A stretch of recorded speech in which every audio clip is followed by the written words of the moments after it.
Hello, nerds! Hello, nerds! Hello, nerds! Hello, nerds! Hello,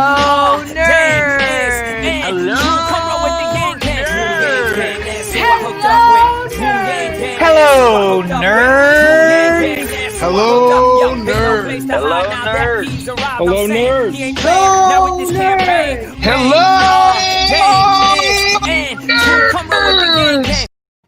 Hello, nerds! Hello, nerds! Marilyn Strickland from the great state of Washington, my former state of residency. Maybe about 6 years ago, I lived there for 13 years. So it's always great to see folks from the Northwest, especially on game day. Are you excited about Russell Wilson today, or what do you think? We've been excited about Russell Wilson for a while, and he just gets stronger every year. He's so disciplined, and of course, already people are talking MVP. So Finally, we'll see if he does it again in this game. I love how he's a leader on the field, but he also really carries himself with a lot of maturity and grace off the field. And I think he's just a great role model. Like, I love having my kids watch his press conferences and stuff, because I'm like, this is a guy who could be very kind of flashy, could be kind of arrogant, but you look at him and he's a person that's team first. And, you wish you had a little bit more of that vibe in government, but I'm sure we'll get to that. But before we dive into any specific issues, Marilyn, tell us a little bit about who is Marilyn Strickland. So Marilyn Strickland is the daughter of a soldier and an immigrant, an African-American man who joined the Army when it was segregated, fought in 2 wars, and loved a country that didn't always love him back. He met my mother when he was stationed in Korea at Camp Humphreys in the Yongsan district where I was born. And we moved to the States as a family back in the 60s in the Deep South, when it was illegal for my parents to be married to each other.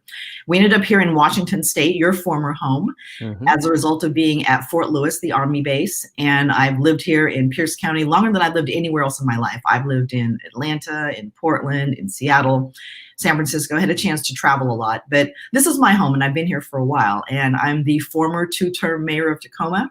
I'm a graduate of the University of Washington with a sociology degree. And then I had an opportunity to live in Atlanta for 5 years and attend Clark Atlanta University, where I got my MBA. And Clark Atlanta University is an historically Black college and university, and they produce the largest number of African-American MBAs in the country. From there, I worked in the private sector for Starbucks Corporation when their mantra was 2,000 stores by the year 2000. Ooh, audacious. Audacious back then, right? Yeah. Can we do it? And worked in an ad agency, and then I got into public service. And so I was mayor for 2 terms. After I was termed out in 2017, I was the CEO for the Seattle Metropolitan Chamber of Commerce for 2 years. And then this seat became open for Congress, and I put my hat in the ring back in December. So here we are, and I'm part of the Yang Gang. I'm part of the Humanity Forward endorsed candidate pool, and I'm happy to be here with you today. Wow, what an impressive background.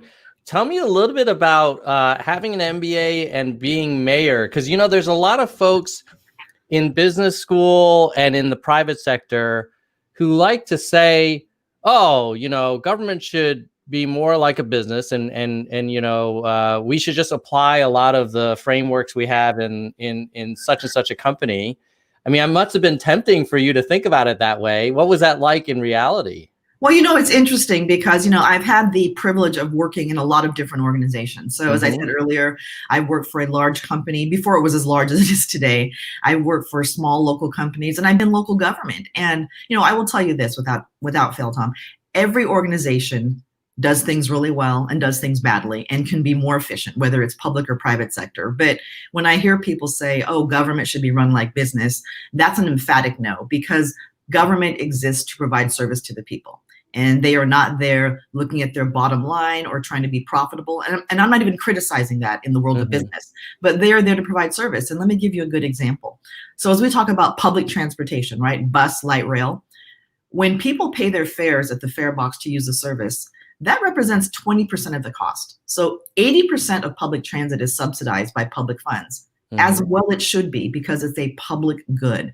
And so when I hear that temptation of like, oh, government should be run like business, everyone can be more efficient and deal with waste, but at the same time, the public good serves a very specific public purpose. Yeah, maybe it's helpful to separate the kind of economic model of how companies run and how governments run with the leadership model of how a person leads a team, holds a team accountable, and themselves accountable for results. I would imagine in that vein, there probably are some things that you could bring from a Starbucks or from an MBA or from, being a CEO to running a city? Or do you think even that you actually have to kind of take a different approach? Well, it's interesting because, I'm running for Congress, and this is at the federal level, which is basically policy making, but also having a platform to move an agenda forward. But if you think about what you mentioned with regard to leadership, government is not built to take risks because it's about the public purse, and taxpayers are the customers. The people we represent are the customers, even if they don't pay as many taxes as other folks do. And so, we have to think about it a little differently. And so again, government is not built for innovation, but I have found myself in situations where when you had staff and said, let's try something new. Let's see if this works. And maybe if it fails, that's okay, because we'll learn from it. I think you're seeing more of that mindset, especially in local government. But the larger the entity, the harder it is. And here's another fact. Government is not built for reform. And so as we talk about trying to change some of these large institutions, we have to be very mindful of, clearly there's the public purse and the responsibility of being responsible with taxpayer dollars. But if we want to move some of these things forward, we have to be willing to take some risk. And I think that's what's exciting about what we're seeing with what Andrew Yang wants to do. And even the situation we're in with COVID. I mean, people are fighting for their lives and livelihoods right now. And we're going to have to try different models as we think about coming out of this economy. So how do you reconcile the fact that you are part of the Yang Gang, you are endorsed by Humanity Forward, and that Andrew certainly espoused a number of pretty innovative policy approaches, democracy dollars, basic income, scorecard, all these things. With your other point, which I agree with, which is like, well, government is also meant to conserve the resources of the people and to kind of protect public goods, and isn't set up for rapid experimentation or minimally viable products or things like that. How do you get progress then in that role? I believe that I would say it's threefold. So whenever you want to do something, whether it is putting a ballot measure before voters, you have to make the case for how this will benefit people and how it will serve the greater good. And so as I think about something like UBI, for example, I think it is not a coincidence that you have over 24 mayors now across the country who have said they're interested in doing UBI. And of course, Michael Tubbs out of Stockton ran on that platform when he ran for mayor, and now he is actually in the throes of doing it. And so, what you see in government really is that, local government is where progress is typically made. And then you see states follow suit, and then you see the nation follow suit. Now, there are some rules at the federal level that you have to protect the safety of people and institutions. But I do believe that what the mayors are doing right now to experiment with UBI, helping make the case, and making the case for how this is good for people. It's good to have stability. It's great to have your basic needs met. But here's the kicker. It's good for the economy. When you put money in people's hands, and this, what do? They use it to meet their basic needs, but they also spend it. And that money recirculates in the economy, and that's good for everyone. And so it's really about making the case. But as I said earlier, government is not built for reform, but of all the branches of government, local government is definitely built for experimentation and innovation. So why go for Congress then? Why move from local to DC where, things move a lot slower? How is that different for you? We'll start with that. I couldn't run for mayor again, and it would have been my third term. But I will also say, when you look at the federal government, if you look at Congress right now, Tom, there are 40 former mayors who are members of Congress. And I don't think that is a coincidence, because we bring a skill set to that job, a local lens, understanding what people need on the ground. But also the federal government can have a big role. This. They control so much as far as our civil rights, our human rights, how people are able to get access to basic services like healthcare. There's a lot that government can do well. And so the federal government can have a role. We have a microphone and a pulpit that we can use. And we can actually pass bills and legislation that can help improve people's lives. Look at what's happening right now with the COVID relief, right? Mm-hmm. When the first COVID relief package came out, it was basically putting money in people's hands. They expanded unemployment benefits. They were doing things to help get loans to small businesses.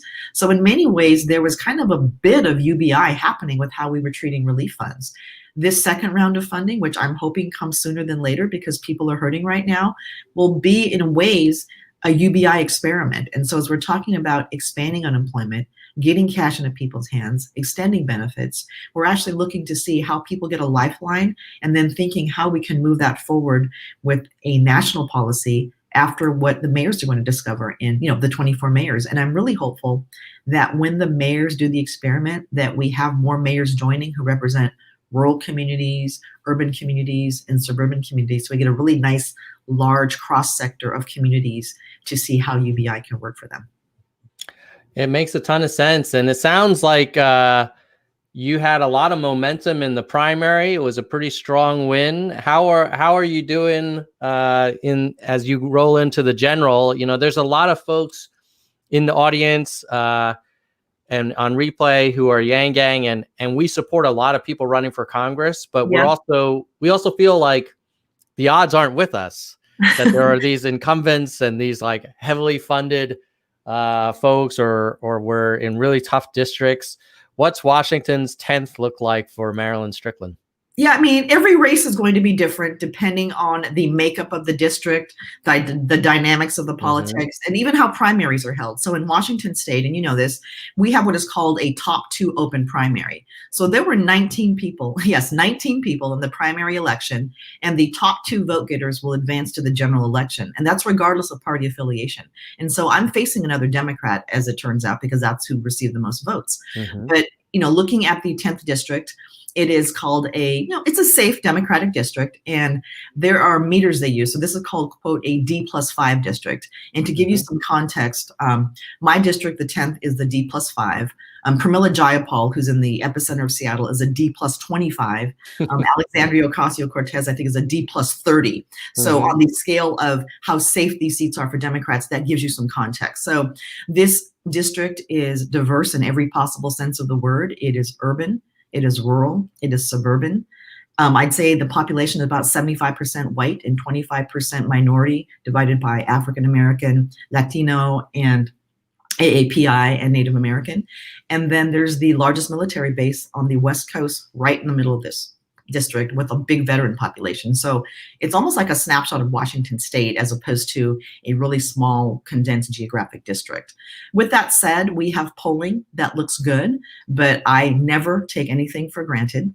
And I always work very hard, like I'm 6 points behind in any race that I'm in. And so we're just grinding every day. And let me tell you something, this victory that we had in the primary would not have been possible without the Yang Gang, because people got on the phones, they were reaching voters, they were grinding so hard for me. And being part of Humanity Forward is really what I believe helped give me a boost in the primary. And, when I first talked to Andrew, he's so down to earth and funny and just real. But there were parts of his Humanity Forward pledge that really appealed to me. But the one that really appealed to me, Tom, was he talked about grace and forgiveness, just as values that we have as people, and how desperately I know we need that in politics. Totally. Yeah. More than ever. Right. I noticed you have a TV ad. Do you mind if we watch it together? Oh my God, yes. All right. Go ahead. My media person will be thrilled. Yes. I think it's called Recover Better. Let's see if we can watch it together. Oh my gosh. Yeah. Hold on. Here we go. Okay. Tacoma was reeling after the last recession. As mayor, I knew that working with everyone was the only way we could turn things around. Now I'm running for Congress to work with both parties to help our nation recover and heal. Support small business so they can rebuild and rehire employees, pass paid family leave, protect Social Security and Medicare, and invest in a clean energy economy. I'm Marilyn Strickland. I approve this message because working together, we can recover better than before. Right on. Tacoma. How's the response been?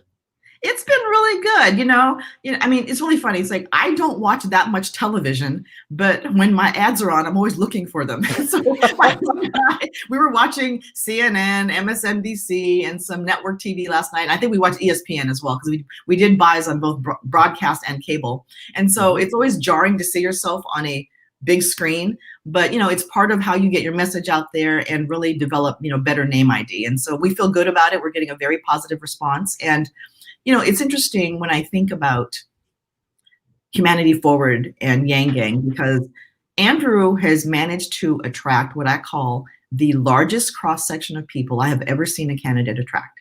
And there are people who are ultra progressive. There are people who are libertarian. There are even a handful of Republicans. And he just attracts a very broad swath of support. But folks are actually united in this idea of human-centered. Let's put people first. Let's make capitalism work for the people, and just think about how we uplift each other. And so what's so attractive to me over time as I've gotten to know people in Yang Gang, it truly is the most diverse cross-section of people I've ever seen a presidential candidate attract. Yeah, it is absolutely it drew people from all stripes. Yep.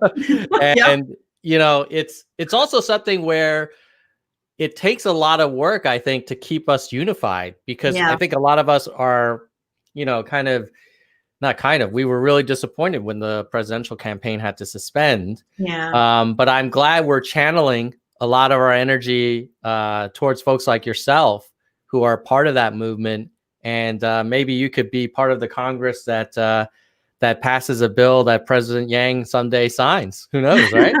Well, it's really interesting, though, because typically when presidential candidates, leave the race and the field narrows down to who the nominee is, some folks just kind of go into obscurity, especially elected officials. And we actually watched Andrew's profile get elevated, because what seemed like kind of a far-fetched idea now is starting to get more acceptance, or people are talking about it more, and they're not talking about it as being wacky.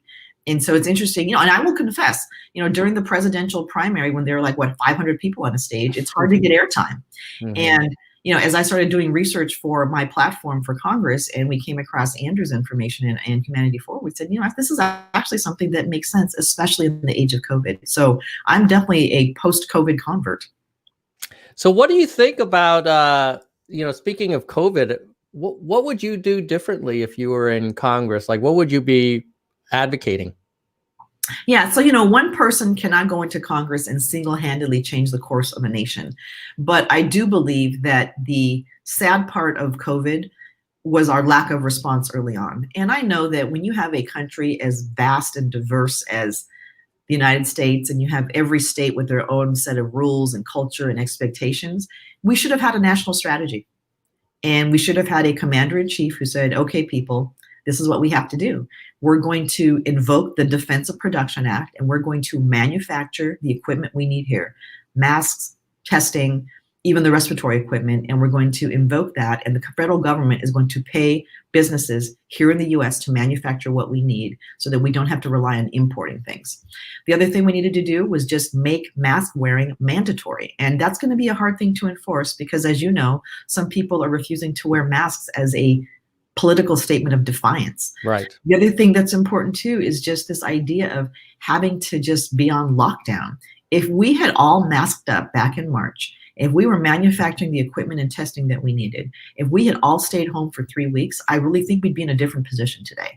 And now we've got this bizarre 50-state strategy, and you see people on social media with large gatherings. I think I watched a football game somewhere yesterday in one of the leagues where people were actually having a college football game with people in the audience. And so it should have been a national strategy. So what will I do if I get to Congress?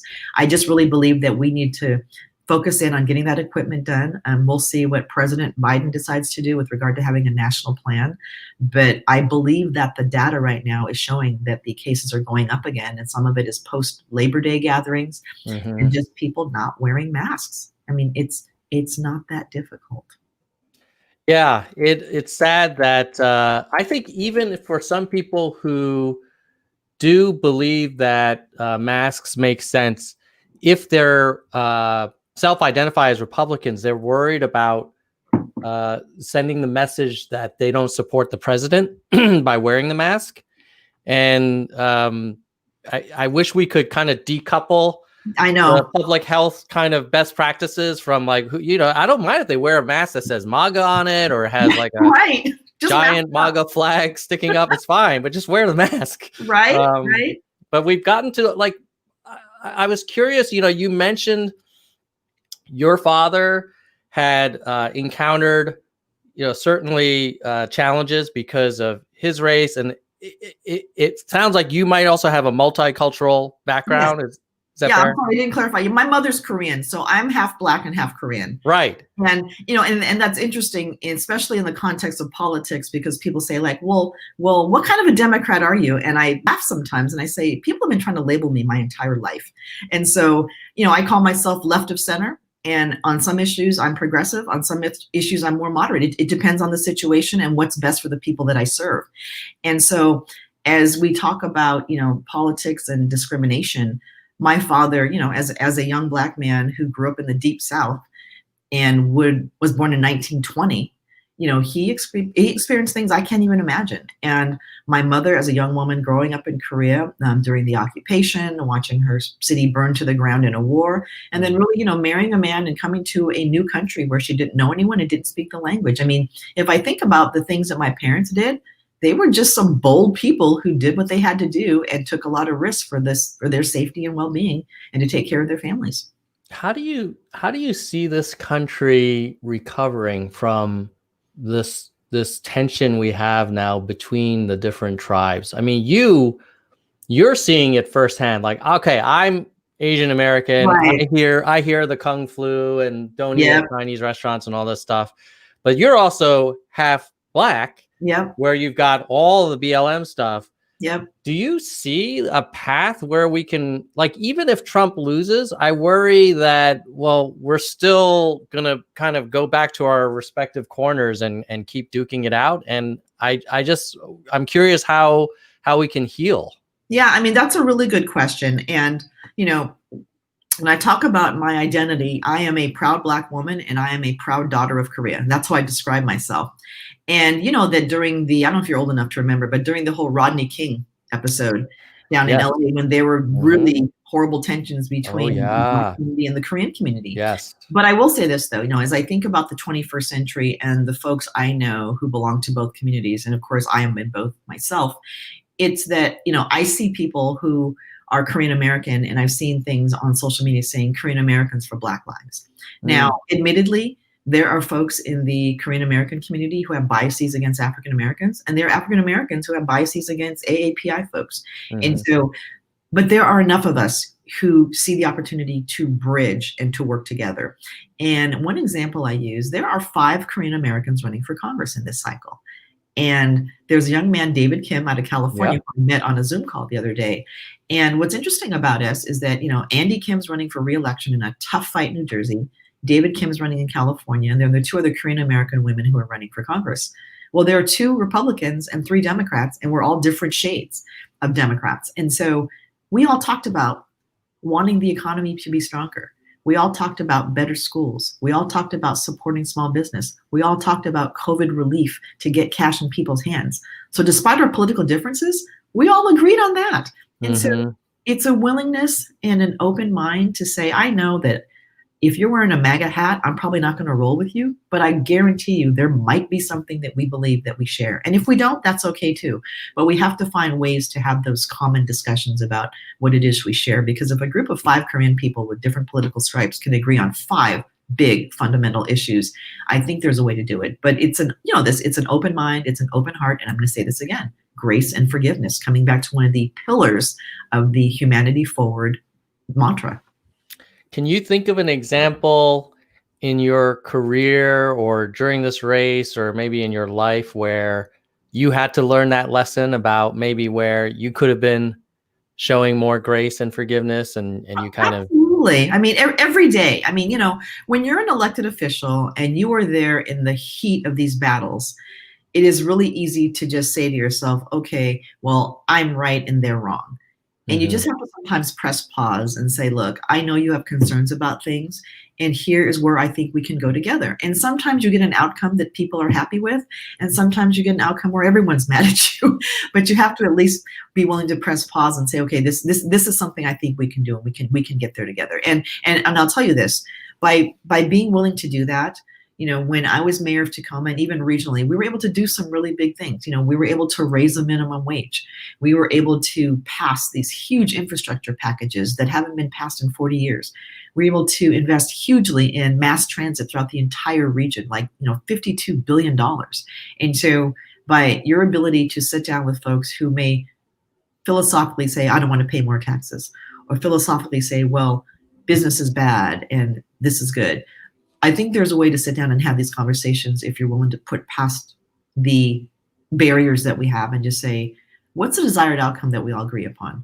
We want people to all have secure housing. We want better transportation. We believe minimum wage should go higher. And sometimes the rub is, but exactly how high? But I think there's a way to get there if you have an open mind and you're not so strictly ideological, but willing to talk about how we move forward together. And remember this, you know, with Humanity Forward, it's not left, not right, forward. And that's really a good way to think about how you govern and how you come up with good policy. What are your thoughts on the argument that, let's say you get to Congress and you're approached with a potential grand compromise that both Democrats and Republicans can get behind? But some of your advisors or people who care about your political future say, right, hey, you can't be seen meeting or talking to these Republicans. You can't get behind this thing because they're going to you're going to get primaried. You need to block anything that has any Republican 10 feet, you know, close to it.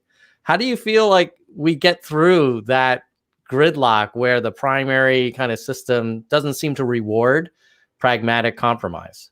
Now, that's a really good question. And, you know, I would say a few things. Given the district that I'm in, I believe that it is built for pragmatic people who actually want to focus on solving problems for folks. And, you know, anything that comes into consideration for me, I will always have to take everything into advisement. But I will tell you this, you always want to do what's best for the people that you represent. You don't want to have your party have a deficit when it comes to the number of members you have because you want to maintain control of the chamber. But at the same time, I'd say sometimes you have to be willing to take a chance and just do something if you know it's going to have the greater good. And you know how this works. You've seen pieces of legislation or bills come up where they have the votes to pass them, but some people have to take a symbolic no vote because it means something to the people at home. And so politics, I tell folks that you run for office on bumper stickers, but there's the actual nuance of policy making that is far more complicated than people realize. And so I would say my answer to that is it's going to depend on what's best for my district and how we're able to, again, advance the needs of the people that I want to represent. Is there like a particular policy area where you feel so passionately about it that if faced with the choice between getting this bill passed and probably jeopardizing your reelection campaign, you'd still do it because you're like, gosh darn it, like this is why I came to DC. We're going to get this big deal done. What kinds of stuff would that be? Yeah, I mean, I would say right now, you know, given where Congress is, you know, we need a stimulus package. People are running out of unemployment. Some of the moratorium, you know, some of the moratorium on evictions are running out. And so people are hurting. And so, you know, we have to be willing to say, what kind of a package are we going to put forward? And I say this because there's a conversation that's starting to build up about like, well, God, the size of the deficit now, you know, how can we keep sending all this money to people with your unemployment and through cities and states because the deficit's being built? But I say like, you know, when your house is on fire, you're not measuring how much water you used, you just put the damn fire out. And so I'd say that may be an issue. But for me, what is the thing that drives me more than anything else is doing things that are going to address the issues of equity and inclusion. And for me, that is about getting enough housing built so that we're able to have strong federal investment to build more housing, more affordable housing for all people. For me, it is an issue of looking at healthcare and how we ensure that it is equitable and inclusive, because we know that there are disparities with different populations when it comes to healthcare. But the thing for me more than anything is economic opportunity for people. We have to find ways to ensure that everyone has a chance to have some kind of economic stability. And from there, a chance to build wealth. And I say this, Tom, because if you look at the history of the African American population in America, when the Civil War ended, freed slaves were promised and denied land grants. And this is relevant because you have a large population of people who were denied the opportunity to build intergenerational wealth. And that haunts us today.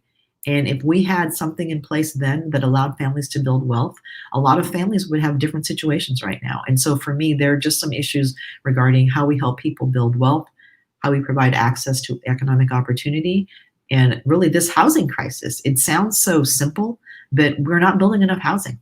And local government alone does not have the resources to build it. So what can the federal government do to step in a big way? And then finally, the issue of just, our infrastructure and how that affects climate change, building a power grid, building transportation, and just putting people to work in jobs that pay well.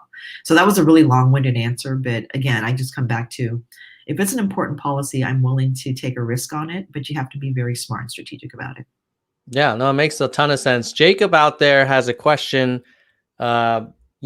Not too far north of you in Seattle, and Redmond, there's a couple of big tech companies. Mm-hmm. And some people feel like, hey, these companies are doing really well, mm-hmm. and they don't really pay their share, or they're not really engaged. They don't give back enough.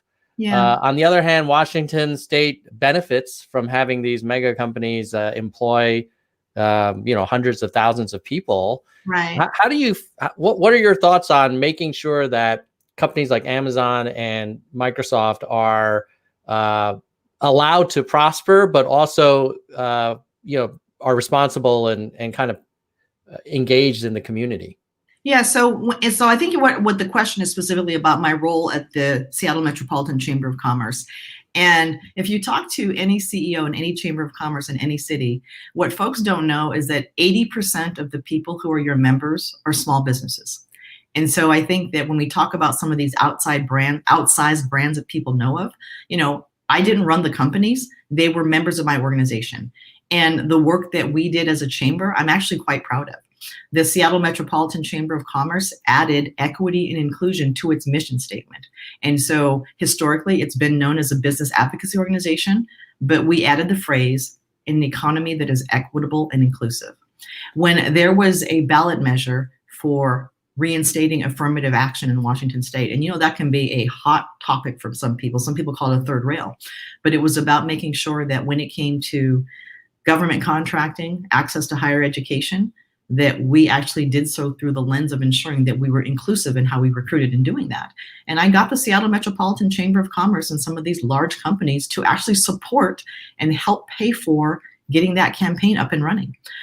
Every company is imperfect, but I will also say that when I think about my relationships with some of these big companies, I have pressed very hard on them being more equitable and inclusive. And the examples that I give is that, as you talk about some of these large companies, we want to have a diverse workforce, but we want to make sure that the boards of directors are diverse, that people in the C-suite are diverse, that people have an opportunity to move up in the company if they want to do that. And there is a dignity in all work, but we know that when it comes to workplace safety, how we pay people, those things can be done better.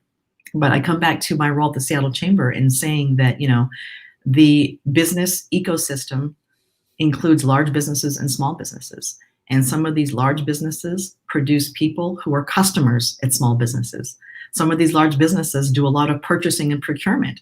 And smaller companies are often contractors, and often women and minority-owned contractors who benefit from getting contracts with some of these large businesses. And so, we often talk about this as a binary choice, but it is a complete ecosystem that is interdependent. Can everyone do better? Absolutely. But I'm proud of the work that we did at the Seattle Metro Chamber of Commerce, because we dealt with housing, transportation, and really did what we can to make sure that we are having an economy that is inclusive and equitable. One of the topics that Andrew talked about often when he was running was Amazon's corporate income tax payments being very modest, sometimes zero. And his support of a value-added tax as a way to generate government revenue that was harder to evade for corporations. What's your thought on kind of company tax policy and how government should raise revenue? Yeah, absolutely. I think that's a really good question. And I remind folks that when we talk about government tax policy for businesses, it's local, it's state, and it's federal. And so, as we look at local tax policy, that's typically three types of revenue streams. It's the property tax they pay because they're often large property owners.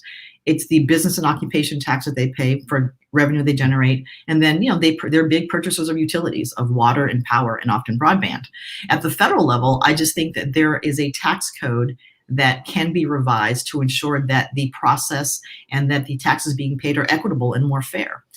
The value added tax has come up in conversation for me as a way to help pay for UBI. And I know that Andrew talks about that. And so my philosophy is always going to be, what can we do to move tax policy forward so that it is more equitable?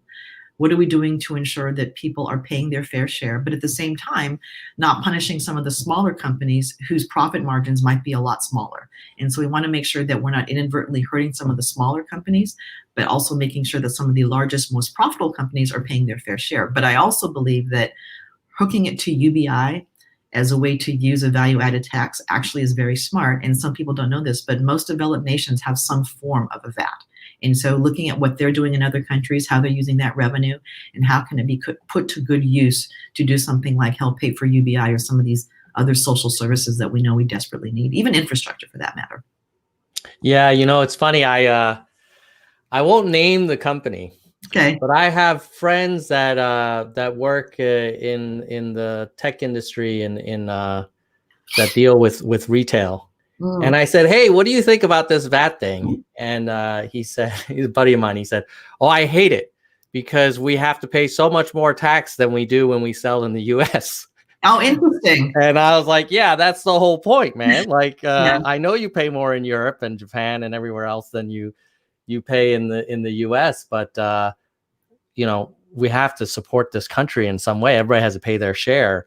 And so in some ways, I feel like if the people that are on the hook to pay a little bit more are really kind of complaining about that may not necessarily be a terrible sign. And again, I think that with any argument you make, whether it's to folks who live in your district or even to some of the businesses and some of the largest, global corporations, is like you make the case for how this is actually for the greater good. And I come back to when people have money in their hands, it's going to circulate in the economy, and that's actually good for everyone. And, it's interesting too, because I know that, when people talk about the universal basic income, it's universal, right? Everybody gets it. And there have been some conversations about, well, everyone shouldn't get it. Only a certain slice of the community should get it. But, I remember when I did a Facebook Live event, I had Michael Tubbs on. We talked about UBI. And I put a question out there. I said, what would you do if you had $1,000 more a month? Just put it out there. And the answers were, I'd finally get that raggedy fence fixed. I'd get my teeth fixed. I'd pay off my daughter's student loan. And so people aren't being wasteful and crazy with the money. They're actually putting it to use to have their basic needs met.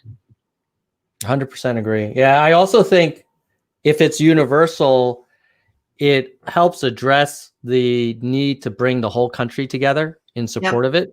Yep. And if it were, only these groups get it, that is the first step to splitting the country even further apart. It is a first step to ensuring that something won't pass out of Congress as well. Yeah. And so, and I understand the sentiment of like, let's only provide it for people who are in the most need. But, I've even talked to folks who are pretty comfortable. And I said, what would you do with $1,000 more a month? And it's like, I give it to philanthropy. So I don't see a downside to this. Yeah, especially if you run the numbers. I know a lot of people say, these millionaires should not be getting UBI. It's like, well, okay, which do you want? You want everybody to get UBI, including the millionaires, or no one to get UBI? Because there aren't that many millionaires relative to poorer people. Right. So the billionaires are not going to be the biggest line item in this UBI bill. Right. And they by far will not be the beneficiaries. And again, folks I know who are far from millionaires, but they would just say, oh, you know what? Then I could actually give more to my insert charity X here, right? Contribute to a scholarship plan. And so again, I don't see a downside, but I am acutely aware that this is going to be an uphill battle and a tough sell. But again, as we look at how we're treating COVID relief, in some ways, we're kind of doing a form of UBI already. Yeah, we certainly and could do more of it. I saw in the news the airlines are asking for, another grant Yep. And I get the airlines are important, and there's probably some national security infrastructure needs to kind of maintain a healthy airline industry. On the other hand, that money could be given directly to the people as well. Yeah. And when you look at the first stimulus bill, like I think only a third went to direct cash relief, and the rest went to a whole variety of other slices of a pie chart. Yeah. That you wonder, like, okay, how's this actually going to help the person on Main Street? Yeah, I mean, and I will say this, to having been in government, is that I don't think anyone in local government, especially in our state governments, expected the sheer volume of people who are going to need benefits. And so, as you know, some of these systems were overwhelmed with just the sheer number of people who needed help. And, as I think about, as we have this conversation about UBI and even the economy in general, it was changing before COVID. And as we look at what it's going to be post-COVID, and I keep coming back to COVID with the economy, Tom, because of this. Until we get a handle on this pandemic, we're not going to have a full economic recovery, because so much of our economy depends on people showing up. There are parts that are actually doing okay right now, construction and, clearly, online sales. But then there are parts of the economy that depend desperately on us to show up. And that's people getting on planes to travel. It's tourism, people staying in hotels, eating in restaurants, going to large sporting events, going to concerts. And understand that the workforce involved in those professions tend to be folks in the service industry. That service industry group is disproportionately women and minority. And so as we talk about this equitable economy, getting that pandemic under control is affecting the livelihoods of a large swath of people who depend on tourism and depend on us to show up in large numbers and to feel safe doing it. Yeah, I mean, that does seem to be the great contradiction in what you see as, at least previously, the Trump approach to COVID, which was like rapidly reopen. And it's like, well, if you're saying you want to reopen because you want to save the economy, that doesn't compute, because you've got to reopen in a way that's sustainable. If you reopen, prematurely, and then we got to do another huge lockdown, that can't be good for the economy. Exactly. And so, like I said, the national strategy that is missing in March, we are now paying for it again. And it's just, the masking up part of this is so incredibly important. And for some folks, they just seem to miss that message. And, I hate to talk about this, but look at the super spreader event at the White House and having those events in the Rose Garden, having rallies without masks. I mean, it's, we're in a very tragic situation right now.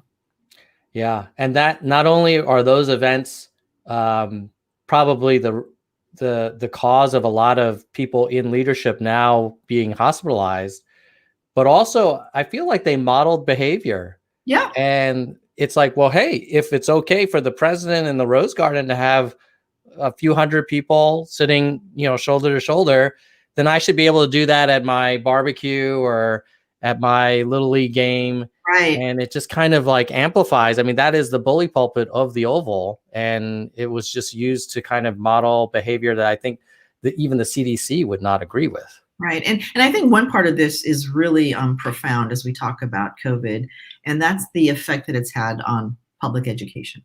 Because, my husband's a high school principal, and, throughout all of this, the planning was, how are we going to bring a bunch of teenagers into a classroom, keep them masked up and keep them away from each other at 6 feet? And then the conversation evolved into educators saying, I'm in a high risk category and I don't feel comfortable coming to work. And so you have, people doing online learning, and that just on its face, it's inequitable because of lack of broadband access in a lot of communities. And it's one thing to say that we have broadband capability in your house or your apartment, but you still have to have the means to pay for it and to hook up the service. And so again, COVID has just magnified some of these inequities, and it is stark in education right now because we have a lot of kids who can't get back in the classroom. And for some kids, the day in school is the best part of their day. It's where structure, it's where they have food, it's where they have caring adults. And I just think that taking away that socialization is going to do some, it's going to have a long-term effect. And so again, we've got to get this virus under control. And even while we're doing it remotely, I was earlier this week in a parents' Zoom call with kids at my kids' school, and the parents, we were exchanging tips about, how do we make the most out of this remote learning situation. Right. And, someone was saying, what we found helpful is like, don't use the Chromebook from the school because it's not that fast. Like, make sure you get at least a MacBook Pro. Right. A big iMac screen is even better because it allows them to focus better. And then I've got this standing desk and a separate room for each kid. And I was thinking to myself, number one, these are great tips. Right. But number two, like, how are other people in the country going to afford, like a 1,000 megabyte kind of internet connection, right, an iMac, a standing desk, a special ergonomic chair, yep, a separate room for each kid, right, and then the organic lunch and all the stuff. It's like, this is we're lucky. We are extremely fortunate to be in a good situation for my family, but I know a lot of people across the country who can't go to school. Right. They're basically missing out on their education. They're falling behind as we speak. Yep, they are. And even for some of the kids who were already tenuous when they were coming to school to begin with, with attendance. I mean, some of the kids, we just lost some of them because of this. And so again, it just comes back to this whole issue of, equity. And again, we have to get this virus under control because it is affecting our lives and our livelihoods and the ability for people to fully participate in society. Yeah, completely. And, the other thing is, like, if both parents work, right, then who's helping make sure, like, frankly, my wife had to shadow my youngest because he was wandering off onto other tabs, watching YouTube or whatever. And so, but if I were in a single parent household or two working family members, then that would also be impossible. So I agree. It's a weird one because on the one hand, you want the kids to be able to go back to school because of everything we just talked about, but you also know that the schools are not set up to have safe learning in a pandemic. Yeah, and a lot of it is, again, it comes back to the adults not feeling safe because they may be in, a situation. And we can do a whole episode about COVID, but I think the one misconception that people often have is like, if you're not showing symptoms, then you must be okay. And there are, especially with young people and children, they are often asymptomatic in their spreaders. And so again, this is just a very complicated issue that requires testing and investment, but we have to get this under control. Marilyn, what are some topics that you don't get to talk about on the trail that you are also interested in? Because given that this is the Nerds channel, we kind of want to keep it open and we talk about whatever is top of mind for you. Yeah, I think what's interesting is, for a lot of us, I mean, not me because I've been running for Congress for the past 9 months, but this Netflix viewing, like, what are people watching at home on streaming media? And I think that's interesting because, you hear jokes saying like, well, I've exhausted everything good now, so everything that's on is the dregs, And so, I was able to squeeze something in. And I think it's as interesting, relevant to this audience because, there is a documentary called The Social Dilemma. And they interview people who run some of these big tech companies. And the conversation is about the effect on social media, how people use it for affirmation, because this has kind of become the new living room of how people interact, and just some of the things that go on with how data are used and how we are manipulated. And so I don't know if any in the audience has seen it or if you have any thoughts about it. And I think, given the profession that you're in, and we're talking about, being nerds for humanity, which are often tech folks, I just don't know if people have any thoughts about that. I watched it and I said, well, I'm not surprised. I mean, that was my takeaway. But I'll tell you the thing that really stuck with me is just how people use it so much for affirmation. How many likes did I get? And there's a story embedded in that documentary where this young woman is on TikTok. She uses a filter and she looks really cute. And some stranger she doesn't know says, "Oh, nice ears." And she becomes self-conscious about, this is a beautiful young woman. And just how that type of interaction, how it's eroding people's self-confidence, how we interact. And so I don't know if you have any thoughts about it, or if you've seen it, or if anyone watching has any thoughts about it. Yeah, I have seen it. But I need to be super clear. What I'm going to give you is my personal opinion in my private time. That's right. I am not representing any employer I have worked for or I currently work for. Okay, that's fair. But Tom, with that disclaimer, Tom as a private citizen, yes, I would say I watched it. I thought it was I thought the way the music and sort of some of the dramatization, it made the tech industry seem a little more nefarious than it is, in my opinion. Okay. I mean, I think what's true is that any of these tech companies, they want to grow. Right. And in order to grow, they need to give people what they want. And they determine what they want by what they engage with. And so the idea that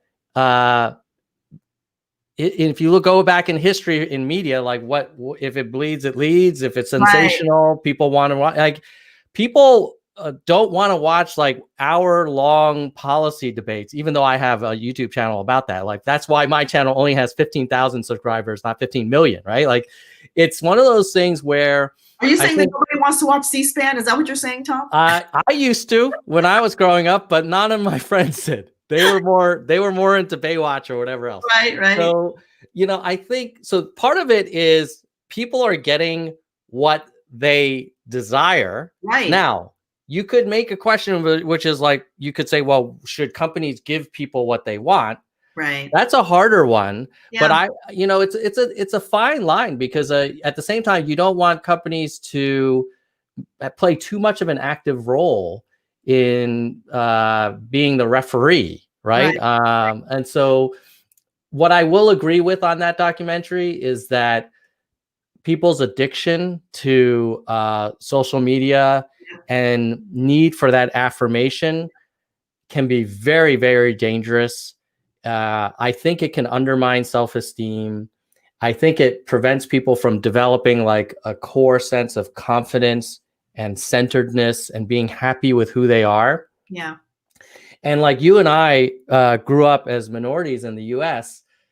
I don't know about you, but for me, I went through an identity crisis, when I was an adolescent, and I got, went through all the phases. Yeah. I cannot imagine what that would have been like if I had to also be on Instagram all the time and on TikTok and counting how many likes and sort of, positive comments I got. I think it would have been devastating, frankly.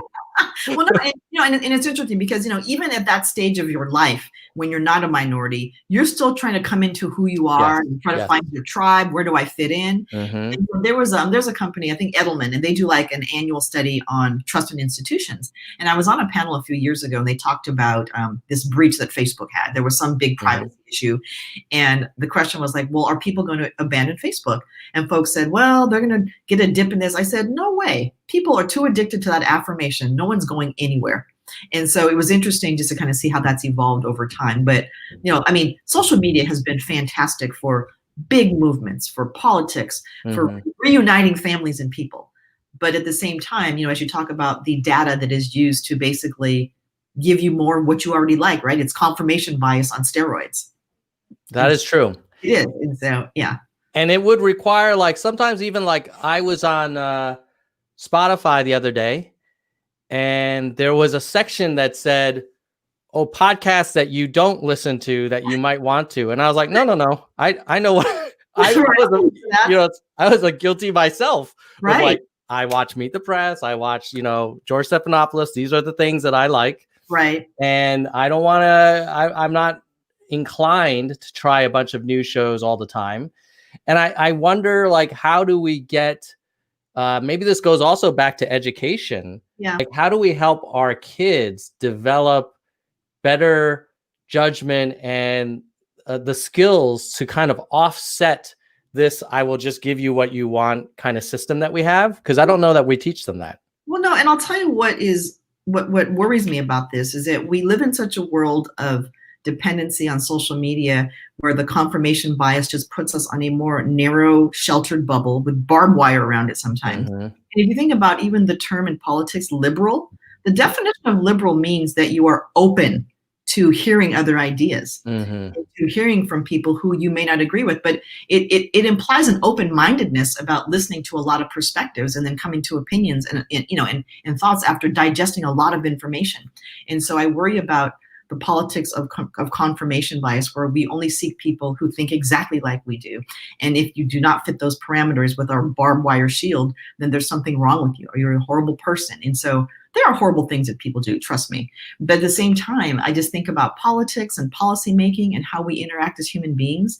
And I worry that these bubbles are just becoming like shields, and we can't let anyone penetrate if they even have a thought that's different from us. And that's just, it's not good for humanity. It's not good for politics, and it's not good for us as people. No, it's not. On the other hand, it takes much less energy to consume information that reinforces your core existing beliefs. Yes, it does. And I wonder, like, how do you get people to basically from time to time eat their vegetables? Because if you give them a choice, like, they're going to go to Dunkin' Donuts and they're going to go to Chick-fil-A. They're not going to go to some salad place, right? I mean, some people will, and bless them. You know what, though? But with the right toppings and the right oil, salad can be sublime. It can be. Yeah. And it could be, and it doesn't have to be a salad that suddenly is bad for you. But again, it's the willingness to go outside of what's comfortable and not just being, I guess, really lazy, right? The laziness of confirmation bias. Yeah. Do you think that's something that kids are learning to overcome? I mean, that might, if there were one skill, I would want kids to have now growing up with media the way it is. It's like, hey, how do we help you force yourself to expose yourself to ideas that contradict your worldview? Maybe you don't have to ultimately, you can still disagree with them after, but how do you force yourself to really challenge your own assumptions versus just kind of going to the cycle? Yeah, I mean, I would say a couple things that I think of. I think about the men and women I know who've served in the military. And they have told me that they meet people from different parts of the country. They end up going on, they just spend time with people who aren't like-minded or from the same world. And so it's opened their mind to knowing people. And the example I use is that, there's a supermarket chain here in Tacoma called Buhan, and it's a big Korean store, and it's national. And I always chuckle when I go in there, and I see Koreans like myself in there, but I see older men who I know were stationed in Korea back in the day. And you see people from different parts of the world, and they're just trying and experimenting because they've been exposed. The other thing I think about too is just, how housing patterns have inadvertently created segregated schools. And there was a time in a neighborhood when everyone had a pretty decent middle-class life, and you attracted people from different parts of the country with different jobs. You had blue collar, white collar, all kinds of different families living together. And because of housing how housing has kind of played out with where people live, we kind of have segregated schools inadvertently. And I think that's affecting people's abilities just to interact with different folks from different walks of life. Yeah, it's a great point in that if you look at even the way we draw like congressional districts and how, the country is clearly like very few purple states these days. And very few purple parts of any given state. I think you raise a great point. Like, even in my own life experience, when I've been in situations where I've either, often gone to school with people from very different backgrounds, like, you definitely have a different perspective on life. But on the other hand, if you grow up let's say if you grew up only in Capitol Hill in Seattle and you never left, like, you probably have a very narrow view of the world and of the country, and you can make the same argument for any part. And that affects the neighborhood, who the kids interact with, the parents who interact, and again, who you go to school with. And I take pride in the fact that I grew up in Tacoma during a time where every school was pretty integrated. And I think about some of the folks who I know to this day, who I went to elementary and junior high school with. People took a lot of different paths. We live in a lot of different neighborhoods, but we still find this very fond familiarity we have with each other, even though our lives have taken very different directions. And again, I just think there's an opportunity for us as people to do better, to go outside of what makes us comfortable, even if the conversation's hard. But I just think that's good for humanity. I think it's good for us. It builds social capital. It's good for politics. And I wish we would do more of it. Yeah. I remember growing up, there was a time where if you went to church, that was a great place where you'd have mixing. If there were like little league kind of sports events, everybody watched like, CBS News or NBC News, like the evening news, like Tom Brokaw and whatever. And we've lost all of that. Now we go to our own YouTube channels. We go to our private schools or independent schools or our neighborhood schools that are heavily segregated. And we'll go on Facebook and hear from all of our fellow either Republican or Democrat friends. And there's like no mixing. No, there isn't. And to be honest with you, I mean, let's call it what it is. It is intolerance. On both sides. Yeah. It is. I mean, so yeah, anyway, so I just think that we can do better. And, you know, again, a willingness, an open mind. Again, it doesn't mean that you have to adopt or listen to people who are just saying crazy, horrible things, because no one wants that. But I just think sometimes we lose the nuance. And, you know, and I would say one habit I have is that when someone says something that I think is outrageous or I don't agree, I just ask them very respectfully. I said, why do you think that's true? And that one question can often lead to a conversation that you do not expect, for better or worse. But I like to challenge people when they say something that I disagree with. I say, can you tell me why you think that's true? And I just think it opens up this dialogue that you don't often get. Yes. Those dialogues do require work on both sides, though. They're not easy. Yeah, because I have some MAGA folks in my family, and when we get into debate, sometimes they do not want to go into the root cause with me. They don't want to look at the actual evidence. Right. And they'll often say like, well, you know, people are saying blank. And it's like, well, stop. Ooh. Like, let's go into the specifics. What? Right, yeah. Which people? Who? The waiter said masks don't work. Okay. Yeah. So yeah, hopefully, Marilyn, you can help. When you get to Congress, can you do me a favor? Could you mingle with some Republicans? Could you just try and get to know some of them so we can at least make some little bridges in DC? You know, I will tell you this. I think this is going to be a newsflash. I believe that there are Democrats and Republicans who already have these relationships, but the way headlines are written, the way that some people treat you and they act like it's a crime, but I bet that there are probably some relationships that already exist, even though they aren't magnified on social media. And so I'm sure they are there. And, you know, when you want to work on smart policy, and I say this, COVID is not doing a check at the door to see what your political affiliation is. When you lose a job, you can belong to any political group. When your business goes under, it does not discriminate. And so these are problems that need fixing. And who doesn't want to put cash in people's hands? Everyone needs money right now who is struggling from COVID. I mean, my husband and I are fortunate, but there are people who desperately need help, and we have a duty to help them because the red states are suffering as much as the blue states are. Probably even more, right? In some respects. Yeah, for sure. Well, with just the last couple of minutes we have left, Marilyn, is there anything that you wanted to share with the audience or anything you want to ask of them? Let us know. That's great. So, you know, I'm running for Congress. There are literally 30 days left until the November election. It was a long slog to get here, but we're now on the verge of making history.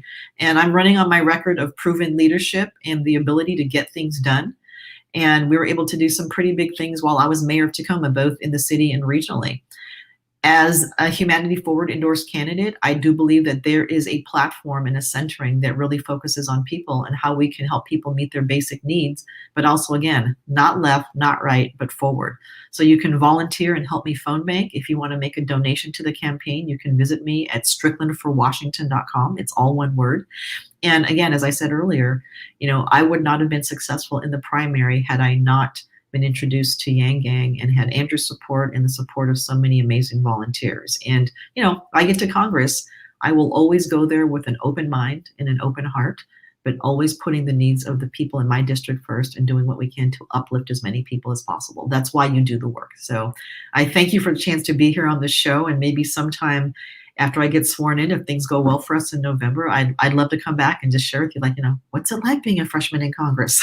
Oh, that would be fantastic. I have a feeling that might happen, Marilyn. I have a feeling that things are going to turn out pretty good for you. And I was kind of glancing at the chat. I think you've impressed a ton of the Nerds for Humanity community. So if you guys think Marilyn's got the goods, and I do, I think you have a lot of poise and you have clarity of thinking, and you have a lot of life experience that the Congress would benefit from. So go ahead, check out stricklandforwashington.com, donate, volunteer.